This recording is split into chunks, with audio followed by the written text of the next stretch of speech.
think that the people who are in charge of the world are not motivated by what most people think they're motivated by. I've had a lot of people who are semi-awake come to me and say, yeah, all this stuff, it's all about money, it's all about profit. And I sit there and say, okay, but I would actually feel a lot more comfortable with the world if it was as simple as money and profit. I think it's far more sinister than that. And I think it's truly about brutal power. And I'll say this because if you've had money long enough and you've truly had true money, it does get boring quickly. And I'll give you an example from a personal perspective. I grew up in a council estate in Luton. Now I'm a multimillionaire.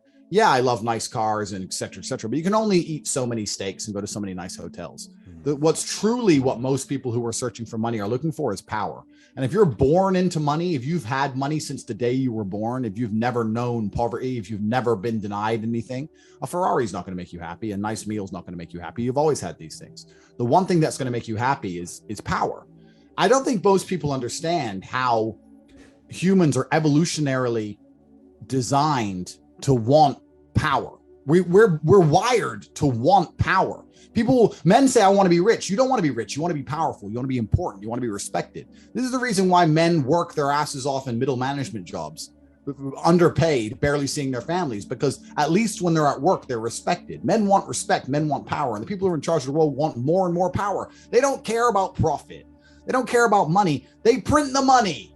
This is not about money. This is about just putting their foot on top of humanity and squashing it for nothing other than an ego trip. I really do believe it's about that. I believe they enjoyed things like vaccine passports simply to make us stay home so that when they don't stay home, it was a big joke. Ha ha ha.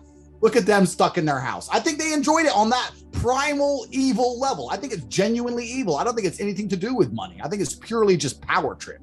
Yeah, no, I agree with that. And I think that answers actually one of the questions that's often asked by people who are kind of just beginning to discover what's going on, but are still skeptical.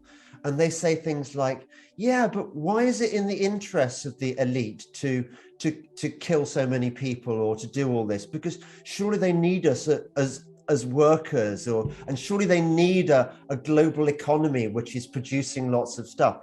These people really are wedded to this vision of the world, which has been given them as children, fed them the idea that, yeah, everyone benefits from a strong economy. And they don't understand that we are run by fucking psychopaths. Yeah, absolutely. And the whole idea of an economy is something that they need to understand, they need to unplug from. An economy is for us peasants. Economies don't matter to the people who print the money. Economies don't matter for the people who manipulate the stocks. Economies don't matter for the people who rig the elections. And none of that is real to them. They don't give a shit about the economy. You think these people are going to go broke if the stock market crashes? You think they're going to be poor?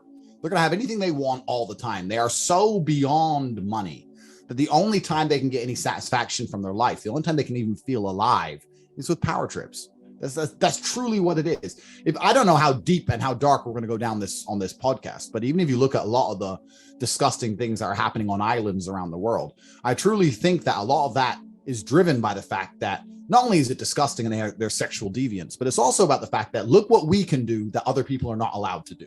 It's power. They just want to feel important and special. And money is not enough anymore. Money, when you're born with money, money does not make you feel important and special. They need something else to satisfy their disgustingly large demonic egos. And if that means locking everyone in their house so they can't see their grandma, so be it. And I say this to people and they say, no, surely that's too simple an explanation that the people in charge of the world are just power tripping. No, it's not too simple an explanation. That's exactly what is happening. When you tell a full-grown adult to wear a mask, go and walk and sit down in a restaurant, take it off, eat, stand up and put it back on to walk to go piss, and then walk back, take it off and sit down and eat. That's pure power game. That's nothing to do with science, nothing to do with saving lives. That's just ha ha ha. Look what the peasants will do on command. That's all it is. What else could it possibly be? And isn't it amazing that the peasants largely did do it on command? None of them question this stuff. It's extraordinary. It truly is extraordinary. And what's most extraordinary to me is that I keep reminding people of these things. Like I keep saying, don't you remember 3 months ago when they said if you didn't inject yourself with an unknown drug, you couldn't have food? It's only been 3 months. Okay, yeah, Putin's ended COVID, his new distraction, blah, blah, blah. But don't you remember what they did to you? I got invited recently to Australia. I said, I'm not going. And they said, why? I said, I won't go there ever again because they're communists and I'm not going to that country. And they're like, oh, but it's okay now. No, it's not okay now because all the members of law enforcement have proven the fact that if they're given the commands to crush their fellow man with basically no reason, that they'll do it. Yeah. So fuck them and fuck that country. I'm not going. I'm not going to Canada. I'm not going anywhere, these places. It's crazy. And all these people still have positions of power. And it's amazing to me that people are living their lives going, oh, yeah, everything's fine now, knowing that the police above them with one simple email will literally destroy their fellow man. They don't give a shit. It's incredible that not one police force stood up and said, no, enough of this junk. Yeah. It's like, it's absolutely out of control. It's crazy. Yeah, it is.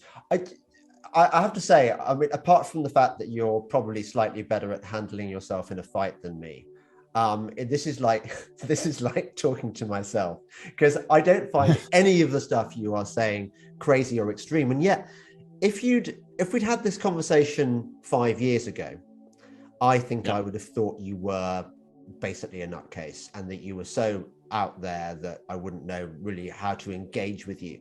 Can I ask, how long have you? When did you wake up to this kind of stuff? Was it last 2 years or before?